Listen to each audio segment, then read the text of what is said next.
So molarity. Molarity is going to be our most commonly used way to express concentration in this class.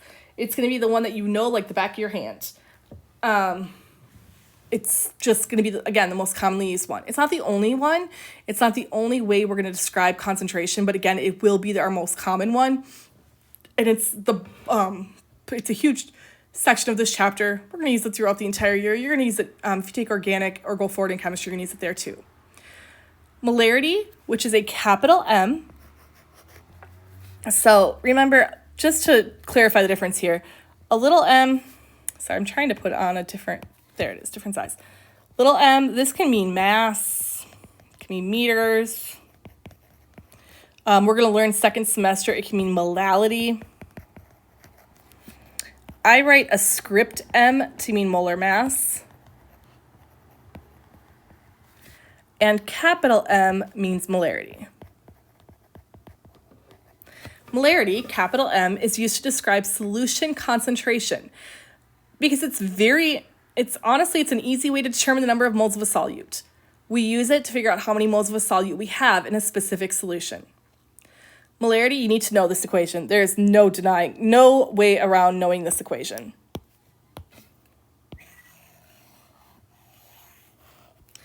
Molarity, capital M, is equal to your moles of your solute divided by liters of solution. Just know it. I will often, when I was first learning this, I would write this as capital M equals N over V, N being moles, V meaning, I'd have to remember that it was liters, and liters of solution, but B being volume. You absolutely must know that equation, though there's no way around it. The nice thing about molarity is we can use it as a conversion factor just like we use density. So if I say I have something that's 0.5 molar NaCl, that means I have 0.5 moles of NaCl if I have 1 liter of that solution. Or 1 liter of that solution is exactly 0.5 moles of NaCl, and I can use this as a conversion factor, and we are absolutely going to do that in this chapter. So a 0.50 molar solution of magnesium chloride would have 0.5 molar magnesium ions floating around and 1 molar chloride ions floating around because, of course, for every 1 magnesium, I have 2 chlorides floating around in solution. So it's a very quick way for us to describe it. Of course, if you want to write that out, number of moles per liter, magnesium ions, Mg2+, 0.50 molar. I've got 1 mole magnesium ions to every 1 mole. If you need to see this with moles, I should have written it this way, I apologize.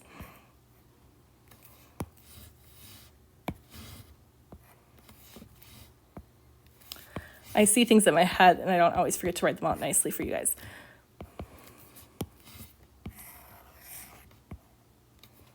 That should be a liter down there.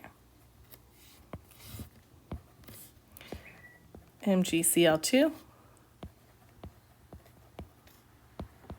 It's liters of solution. I see that has canceled out my moles of magnesium chloride and gives me moles of magnesium 2+. And of course, as we stated, it is 0.50 molar Mg2+. I could do the same with chloride. What is the concentration of chloride ions in this solution? Number of moles per liter for chloride, 0.50 moles MgCl2 per 1 liter of solution times 2 moles of chloride ions for every 1 mole magnesium chloride, 1.0 molar, or moles per liter, of chloride ions. So, great conversion factor that we will use all the time. Some things you need to know about molarity. Number 1, molar times volume in liters gives you moles of your solute because molar is moles per liter.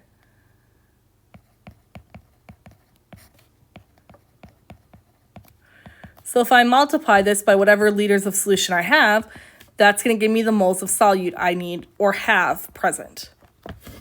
And of course, we can use less than 1 liter. We can use this as a true conversion factor. Molarity can be used as a conversion factor in stoichiometry problems, and we are going to do this all the time. You can always replace that capital M with moles per liter.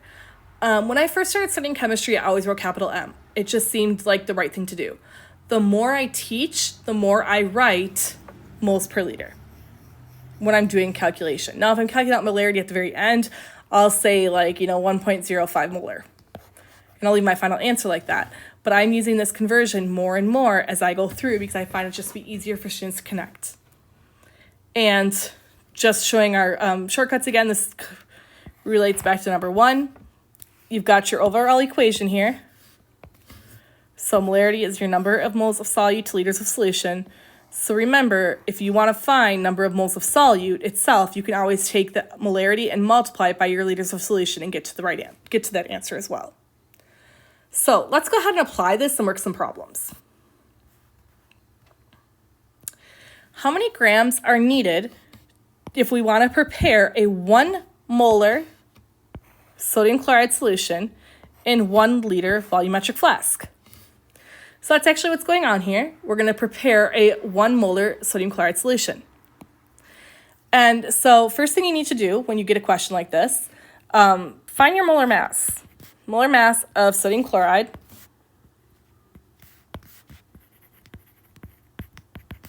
is 58.44 grams per mole. Then ask myself, what is it asking me? It's asking me for number of grams of sodium chloride. So I want to know number of grams NaCl if I've got a 1 molar solution. 1 molar is the same as 1 mole of NaCl per 1 liter of solution. So I've now taken care of this bit of information. Let's cross it out so we can still see it. I've also written down that I need to get the grams. Next thing I need to know is the volume, and I'm told it's 1 liter volumetric flask, and I'll talk about what that means after we do this calculation. We'll walk through the diagram means here and what did we actually do in a lab. So I'm going to multiply this by the volume, which is 1 liter. Okay? Now, if I was to stop right here, this cancels out my liters of solution and gives me moles of sodium chloride. I need grams. I know that I can quickly convert to grams using molar mass. 58.44 grams of NaCl equals 1 mole of NaCl. Complete the calculation, and I find the answer to be 58.44 grams of NaCl, which is good because, that's what they gave us here for an answer. What's actually happening here, though? I do apologize. I should not be making videos in this house. I keep forgetting that I'm in such a loud street. What's actually happening here? The picture describes exactly what's happening, and I love this picture for that reason. If we actually wanted to make a 1 molar solution of sodium chloride, we do in fact need 58.44 grams of sodium chloride, yes. So what I would do is I would go over to the balance, just pretend this is your balance, and I would weigh out a pile of 58.44 grams. Well, let's see, we'll put on our balance here, 58.44 grams of sodium chloride. Okay, so the readout says 58.44. I would then take that sodium chloride, and that's what they're doing here. I would pour it into a volumetric flask. Volumetric flasks are just very accurate on their volume, which is why we use them, hence the word volumetric. We use them because they're very accurate. But I would add the sodium chloride to it, and then I would add some water. Now, the 1 liter mark is way up here. I'll talk about that in a sec, but I would add water up to maybe here. I don't want to fill it all up yet because the thing is I want the total solution, which means water plus salt, to equal 1 liter. I don't want 1 liter of water. I need to consider the volume of the salt in there. I don't know the volume of the salt, and I really don't want to calculate it, but I don't have to. Instead, I put the salt in. I add water up to maybe, 2/3 through the bulb. What I mean by the bulb is this part of the flask. And then I shake this thing until all the salt dissolves. Once all the salt is dissolved, I then add water, add water, add water until I reach that 1 liter mark. When I reach that 1 liter mark, everything's dissolved. This solution is exactly 1 molar NaCl. So I calculated beforehand, I would need 58.44 grams of it to be able to make it. Now I know how to make it. I add 58.44 grams to a 1 liter flask. I dissolve that salt in some water. You need enough water to get it to dissolve, but not so much that it's going to be hard to dissolve in the flask. So that's why I always recommend students only fill the bulb itself maybe 2/3 full, because then you can shake it a lot. You can turn it upside down. It's a lot easier to dissolve it when it's about 2/3 full. And once it's completely dissolved though, I go ahead and keep running the water in here until it fills it up to this line. We leave the meniscus at this line specifically, and then we have a 1 molar solution. How about this example? How many moles of HCl are present in 320 milliliters of a 0.25 molar HCl solution? Notice I'm putting other words in there. I'm saying like HCl solution. The fact that it says molar here tells me it's a solution. So I've got 0.25 molar HCl. I want to know number of moles, and I know I have 320 mils. So I'm going to write down, I want to know number of moles. I'm starting with a 0.250 molar solution, so 0.25 moles of HCl to 1 liter of solution. And I'm told that I have 320 milliliters. So times 0.320 liters. You are welcome to draw this out and say, 320 milliliters times 1 liter per 1,000 milliliters and find the answer to be 0.320. But it's going to be a lot faster for you if you can do it in your head. If you can move that decimal place 3 spaces to get back to liters, it'll save you time on assessments. So I'm not going to write it out the long way. You are welcome to do it that way, but I'm not going to write it out that way. This is acceptable to me on an exam. If I give you milliliters, writing this out is acceptable, but you must write this out. I need to see this somewhere, or I need to see this equation in here, because I need to see that you understand where those numbers are coming from.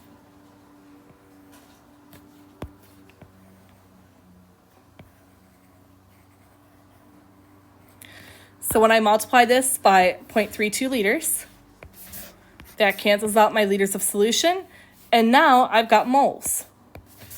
0.25 divided by 1 times 0.320 equals 0.0800 moles of HCl.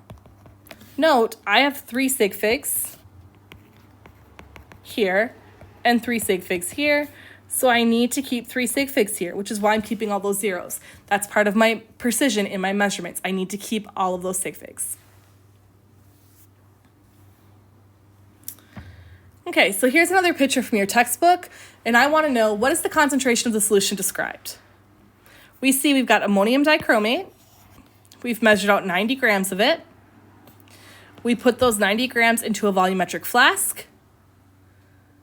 We have a graduated cylinder filled with 250 mils of water, and this flask itself is labeled 250 mils. Now the solution has been dissolved, and we see the volume is at the mark of 250 mils, and we still have some water left over, which is what we expect because the solid itself takes up some space. And I want to know, what's the concentration of the solution that's being described here. First thing I need to know is the molar mass of ammonium dichromate. So molar mass of ammonium dichromate, I found it to be 252.1 grams per mole.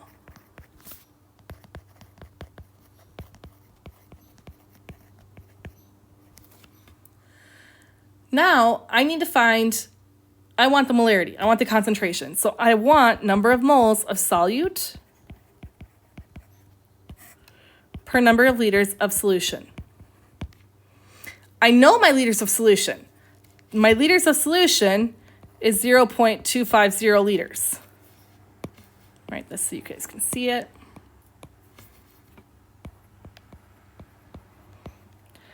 I need to find the moles of my solute. So I want to know the number of moles of ammonium dichromate.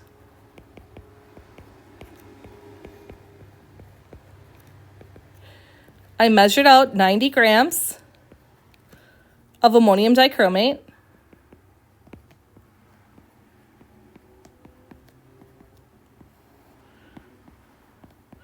One mole of ammonium dichromate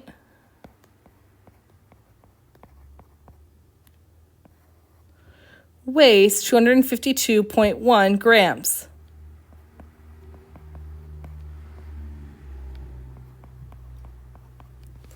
I find this to be 0.357 moles of ammonium dichromate.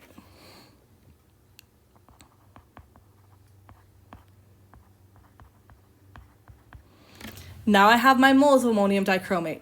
So now I can quickly figure out my molarity. I've got 0.357 moles.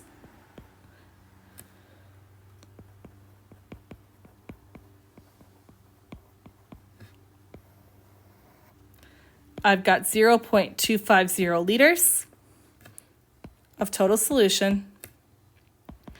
And I find the overall concentration here to be 1.43 molar ammonium dichromate solution.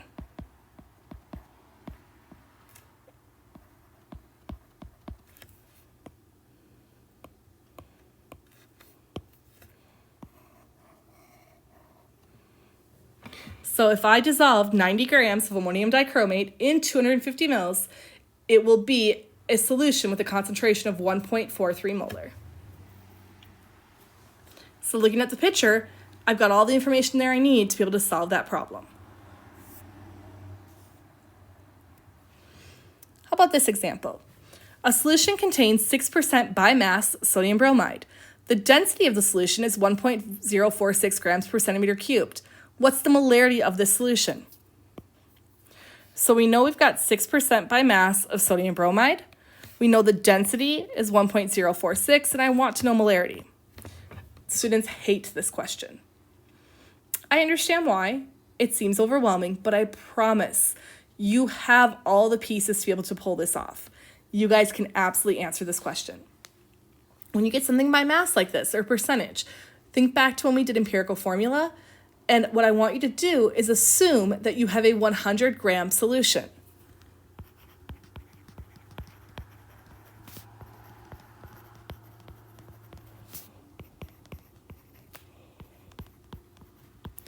If you have a 100 gram solution, 6% of that solution is sodium bromide, which means 6 grams of it is sodium bromide.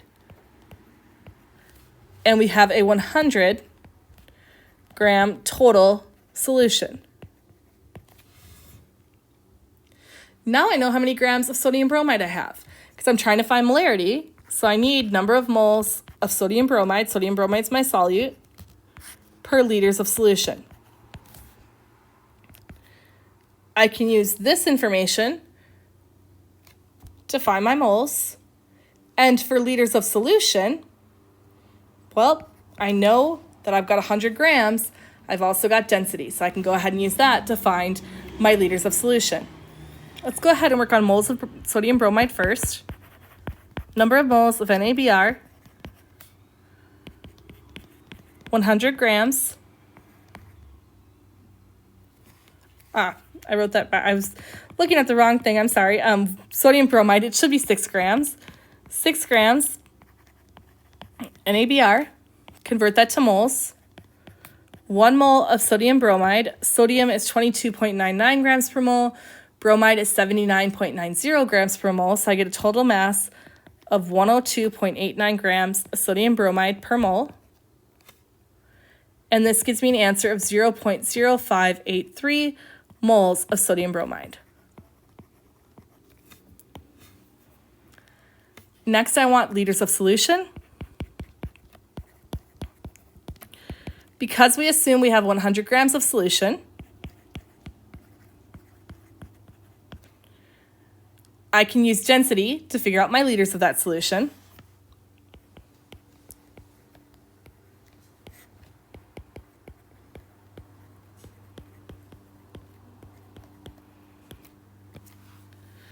So always check yourself. Again, that canceled out my grams there. This canceled out my grams of solution.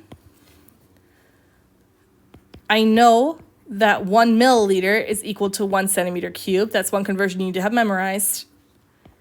And I know that 1 liter is 1,000 milliliters.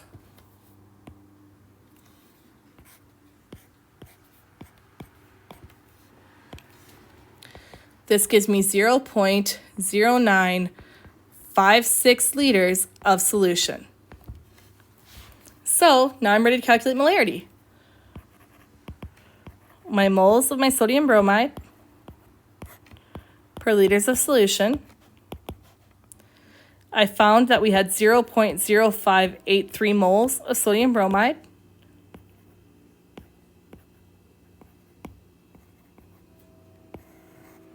And 0.0956 liters of solution, giving me 0.610 molar. We do say molar for that. I don't remember if I specified that. So we can call it moles per liter, or we use this term molar. So I would say this is 0.610 molar NaBr, which means 0.610 moles per 1 liter. So this word molar means per one, for 1 mole, I have 0.610 moles per 1 liter of solution. But we do say molar when we're actually talking about it in terminology. And our last example in this section, a particulate diagram. Given the diagram for a 0.20 molar KCl solution shown below, sketch the rest of the solutions in the white space in the sketch the rest of them. The white space in the circle will be the water in this sketch. So I see here I have a 0.2 molar KCl solution. I know KCl has 1 potassium for every 1 chloride. So I've got 1, 2, 3, 4 potassiums, 1, 2, 3, 4 chlorides. That's a good sign. They're equal. What this also is telling me, though, is that this is overall representing 0.2 molar. So it's kind of like this represents a half a molar, half a molar, half a molar, half a molar, adding up to 2. Let's go ahead and draw what a 0.10 molar KCl solution would look like.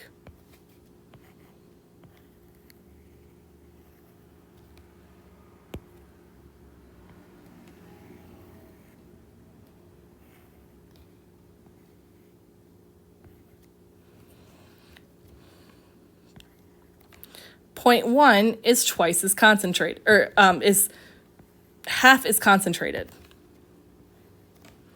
I'm trying to draw these circles to scale, but it's not working very well.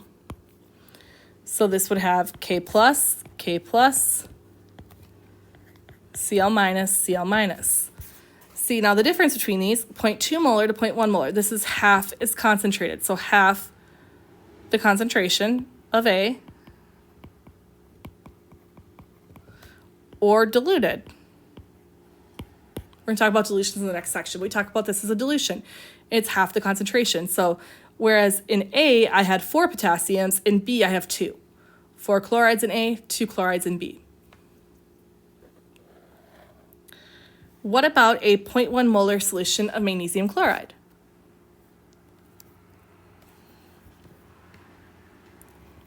I'm just going to draw the circle this time, not draw the Erlenmeyer flask. It's implied. Get these out of the way. I hate drawing circles. Good notes, it's a godsend for this, so I don't have to draw ridiculously looking circles. Okay, I have 0.1 molar magnesium chloride. Now, above I saw 0.2 molar KCl, and when I had 0.2 molar KCl, I had 4 chlorides, 4 potassiums. When I had 0.1 molar KCl, I had 2 potassiums, 2 chlorides. In this case, I have 0.1 molar magnesium chloride. I know, though, that for every 1 magnesium, forgot to turn that function off, 1 second, sorry. For every 1 magnesium I have 2 chloride ions. So in this sketch, I will have 2 magnesiums and 4 chloride ions. Let's go ahead and label those.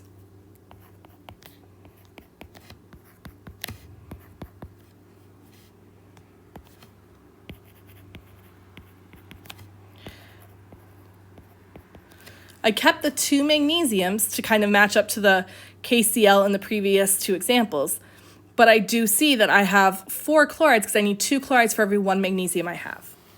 The last example here, 0.1 molar HF. HF, we're going to talk about later on in this chapter, but HF is a weak acid. It's a weak acid because it's a weak electrolyte. Weak electrolytes only partially ionize or dissociate in solution. So the way we're going to draw this one is that it's still together. So 0.1 molar, got my 2 hydrogen atoms, and my 2 fluorines associated with them. This is a molecular compound. We do not have ions floating around. It is molecular. So I need you to be able to think about this in your own mind and picture this. I would recommend starting by drawing them out on paper, drawing them out on your iPad, whatever you have to draw on, draw them out. Look at different solutions and try to draw out what you see. Then you won't have to do it much longer. Your brain will just see it naturally, but I need you to draw these out until you're comfortable with it.